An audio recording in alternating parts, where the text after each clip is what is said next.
সকলকে আমার সশ্রদ্ধ প্রণাম জানাচ্ছি।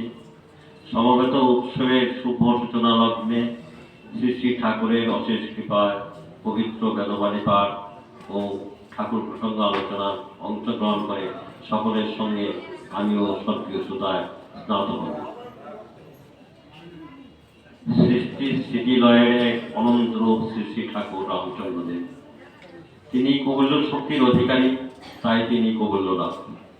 আজকের এই সমাবেশে শ্রী শ্রী রাম ঠাকুর তার রূপমাধুরীকে জানা, উপলব্ধি করা, হৃদয়ে অনুভব করা এক প্রতীক্ষা মাত্র। এই রসসিন্ধুতে রসাস্বাদনের অংশীদার হতে সকলের সঙ্গে আমিও অধম অনুভূতি ডালি সাজিয়েছি ঠাকুরের প্রেমময় ভক্তিরস, ভাবরস ও নামরসে অবগাহনের আশায়। শ্রী শ্রী ঠাকুর যার স্বরূপ আমরা বুঝি না, বোঝার অধিকারও শব্দ আমাদের নেই। তিনি কৃপা সিন্ধু, তিনি কৃপা করেন, সকলকে কৃপা করেন। তার অনুমাত্র কৃপায় তারই গঙ্গা চরণ যুগলের স্মরণে ন্যস্ত জাগতিক কর্মাদির সুষ্ঠু সমাধানক্রমে তারই চরণে ঠাঁই চাই। সর্বসমক্ষে শ্রী শ্রী ঠাকুরের মহিমা কীর্তন করা আমার কর্ম নয়, প্রচারও কর্ম নয়। শ্রী শ্রী ঠাকুরের জীবদ্দশায় পরম সৌভাগ্যবান গুরু ভাই বোনগণ তার সান্নিধ্যে এসেছিলেন। তাদের অনেকেই অমৃত লোকের পরম ধামে হয়তো বিরাজ করছেন, কিন্তু তাদের লেখনী শ্রী শ্রী ঠাকুরের মাহাত্ম্য লিপিবদ্ধ করে গেছেন। আজও সেই অমৃত বাণী, বেদবাণীর অমৃত ভাণ্ডারে চিরভাষ্য হয়ে আছে। আবার সুপ্রাচীন শ্রদ্ধেয় গুরু ভাই বোনগণ এই আনন্দ ধামে অমৃত ভাণ্ডারের সুধামাগার মতো নাম শুনিয়ে কৌবল্যনাথের মহিমা কীর্তনে রত আছেন। তাদের চরণেও প্রণাম জানাই। হিংসায় উন্মুক্ত নিত্য নিষ্ঠুর দ্বন্দ্ব সংঘাতে বিক্ষুব্ধ ধরণীতে অমৃত ধারা বর্ষণ করে শান্তির বার্তা প্রেরণ এবং ধর্ম সংস্থাপনের জন্য মধ্যযুগের মরমী সাধক দাদুদার পরম পিতার নিকট কাতর প্রার্থনা জানালেন। বরিষ রাম অমৃত ধারা শকে বেলি সকল বনরাই, রামদেব জল বরিষ আই, আত্মবিনিময় সুপিসাচ। হে রাম, অমৃতধারা বর্ষণ করো, লতা বনরাজি সকলই যায় যে শুকাইয়া। এই রামদেব আত্মারূপী লতা পিপাসায় মরে, তাদেরকে তুমি রক্ষা করো, রক্ষা করো, রক্ষা করো। পুণ্যভূমি অবিভক্ত ভারতবর্ষের এক যুগল সন্ধিক্ষণে প্রচ্ছন্ন অবতার পরমা দয়াল ঠাকুর শ্রী রামচন্দ্রদেবের শুভ আবির্ভাব। বাংলা 1266 সনে মহেন্দ্রক্ষণে অগণিত ভক্তের প্রাণের ঠাকুর রাম ভাই, রাম সাধু, বাঙালি সাধু কৌবল্যনাথ নশ্বর ত্যাগ করে অপ্রকট হলেন। 90 বৎসর কাল তিনি এই ধরাধামে মানব কল্যাণে তার মহালীলা সংবরণ করে গেছেন, কিন্তু শ্রীপটে তিনি আজও বিরাজমান। তিনি জগতে সকলের পরিত্রাণের জন্য বলে গেছেন, বারবার বলে গেছেন, নাম করেন, নাম করেন, নাম করেন। আপনাকে কোনো ভয় নাই। আশ্রয় যখন পাইছেন, আমি আপনাকে ছেড়ে দাম করি। আপনার দেহ আমার মন্দির, আপনার দেহ আমার আশ্রয়। আমি যে এই মন্দিরের সেবক। কেবল গরিব বামনের একটি কথা, নাম করেন, নাম করেন, নাম করেন। কামনা বেসনা ত্যাগ করিয়া অভিমান মুক্ত হইয়া নাম করলে সব হইল। আরো জানবেন, নাম যখন পাইছেন, আপনাকে নিত্যধামে নিয়ে যাবই যাব।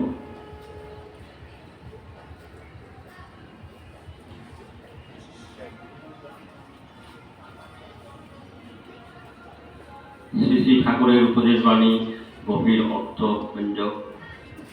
বেদ, বেদাঙ্গ, উপনিষদ, গীতা, ভাগবত, রামায়ণ, মহাভারত, অষ্টাদশ পুরাণ প্রভৃতি থেকে উপদেশ ইত্যাদি উদ্ধৃত করে সরলভাবে অর্থ করে পরম সত্য বিষয়গুলি তিনি আপনার জন্য বুঝাইবার চেষ্টা করেছেন। শ্রী শ্রী ঠাকুর মহাসত্তা প্রচার করবার জন্য জীবের দ্বারে দ্বারে ঘুরে বেরিয়েছেন। আশ্রিতবর্গ তার মহাসত্যকে মূল্য দেন না বলে অভিমান করে কখনো কখনো গুরু ভাই ফণীন্দ্রমালাকার মহাশয়কে বলেছেন, জীবের দ্বারে দ্বারে ঘুইরা ছড়াইলাম কতদিন, একটা স্ফুটিত হলে দেখলাম না। কেউ বুঝে না আমার ব্যথা, যখন বুঝবো এই বার্তা উঠবো শুধু নিজের মাথা, দাঁত থাকতে দাঁতের কদর বুঝে না কেউ, এও তাই। শ্রী শ্রী ঠাকুর চিতাকৃষ্ট মানবকে এমন এক প্রকৃষ্ট সহজ যুগবোধী স্বর্গের মার্গের সন্ধান দিয়েছেন, যা নির্বিচারে আশ্রয় করে সে পুনঃ পুনঃ জন্ম মৃত্যুর পাশ থেকে ত্রাণ লাভ করে নিত্য শান্তিতে থাকতে পারেন।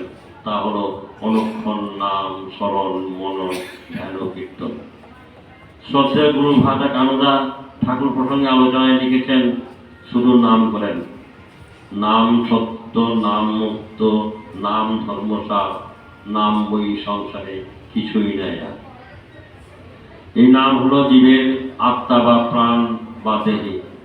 এই নামের ধ্বনিকে বলা হয় প্রণবধ্বনি, ওঙ্কার ধ্বনি, বংশীধ্বনি, হংসধ্বনি। এই নামেই জীবের একমাত্র সম্বল, পূজার্চনা, ভোগ নিবেদন যা কিছু করা হয় তার নাম স্মরণ করেই করতে হয়। নাম জপ করলে অন্তেনে কবিল প্রাপ্তি হয়। তাই কলিকালে নাম ছাড়া ভক্তি, বেদ বা বিধি বলে আর কিছু নাই। নামের সহিত ধৈর্য দিয়ে পড়িয়া থাকিতে হয়, আর কিছু লাগে না। ভগবান এবং নাম একই রূপ, নামই ঈশ্বর, নাম সত্য, নাম নিত্য, নামও নামীন অভেদ। নাম স্থির, নামে অংশ নাই, কম্পন নাই, নামের ভিতরে আছে অক্ষয় সুধা। নাম নিত্য শুদ্ধ, নিত্য মুক্ত, নামই গুরু, নামই ভগবান।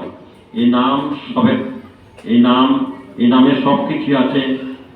নাম বলতে অনন্য চিন্তা। চিন্তা যখন বইটা আরম্ভ করা হয় তখন অন্য কিছু আর ভালো লাগে না, তখনই নামের রুচির সূচনা হয়। আস্তে আস্তে যখন এই চিন্তা অনন্য হয়ে যায় তখন আসে নামের রুচি। নাম নেওয়া সহজ, নাম পাওয়া সহজ নয়। এর জন্য চাই ধৈর্য, সহিষ্ণুতা, অধ্যবসায় ও অভ্যাস। নামের দ্বারাই প্রাণায়াম হয়। গুরু বলতে নামই গুরু, অতএব নাম হলো গুরুমূর্তি। শ্রী শ্রী ঠাকুরকে জিজ্ঞাসা করা হলো, নাম লাভের উপায় কি? উত্তর দিয়েছেন, গুরুর উপর পূর্ণ বিশ্বাস থাকলে উপায় গুরুই করেন। নাম চিন্তামণি কৃষ্ণ চৈতন্য রসবিগ্রহ অভিন্নাথ নাম নামেন। নামের সঙ্গে কোনো তন্ত্রমন্ত্র নাই, প্রাণী নাম, নামের মধ্যে আছে সবই।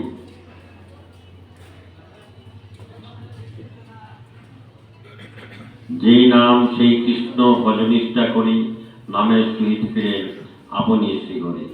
নাম করতে কোনো কল্পনা করতে হয় না, কারণ ভগবান অকল্প, তার সঙ্গ অকল্প। সর্বদা নাম উচ্চারণ করতে করতে ঘন ঘন নাম উচ্চারণ হয়। সে সময় আনন্দ আছে। ঠাকুর বলেছেন, ভগবানের অধীন হইয়া থাকাই নাম সংকীর্তন। নাম ভালো লাগুক আর নাই লাগুক, নাম করিতে করিতে নামে অনুরাগ আসবেই এবং নামই উদ্ধার করিয়া দিবে। একনিষ্ঠ ও ধৈর্যের সহকারে নাম করিতে করিতে কামনা ত্যাগ হইয়া যায়। নাম পাওয়া অর্থাৎ ফেলিয়া রাখা নয়, অনন্ত স্মরণের নামে লিপ্ত থাকা, ধৈর্য ধরিয়া নামের নিকট থাকাই ভগবানের সেবা ও পরিচর্যা। যেই নাম সেই ভগবান। অবিচ্ছিন্ন নাম করার চেষ্টা করে কি নাম করা বলে। ধীরে ধীরে নাম করতে হয়, যাতে ফুলফুলাদি ভাবে পূর্ণ হয় এবং শরীরে শান্তি ভোগ হয়। তাড়াতাড়ি করলে শরীর হাঁপায়া পাথর হইয়া পড়ে, নামের ব্যাঘাত হয়। আমরা যদি ধৈর্য ধরিয়া প্রাণের নিকট থাকি তবে নাম শুনতে পাবো। মনের সীমা আছে, কিন্তু নামের আদি অনন্তহীন। মন দ্বারা নাম হয় না, কারণ মন হলো রজগুণজাত আর নাম গুণাতীত। নাম মন বুদ্ধি অতীত। নাম হয় প্রাণ দ্বারা। আমরা যখন ঘুমাইয়া থাকি তখন মন থাকে না, প্রাণী থাকে। প্রাণেই তো নাম করে। একাগ্র চিত্তে নাম করতে হয়। নামই সকল পাপ হইতে নিষ্কৃতি লাভ করে, তাতে চৈতন্য শক্তির উদয় হয়।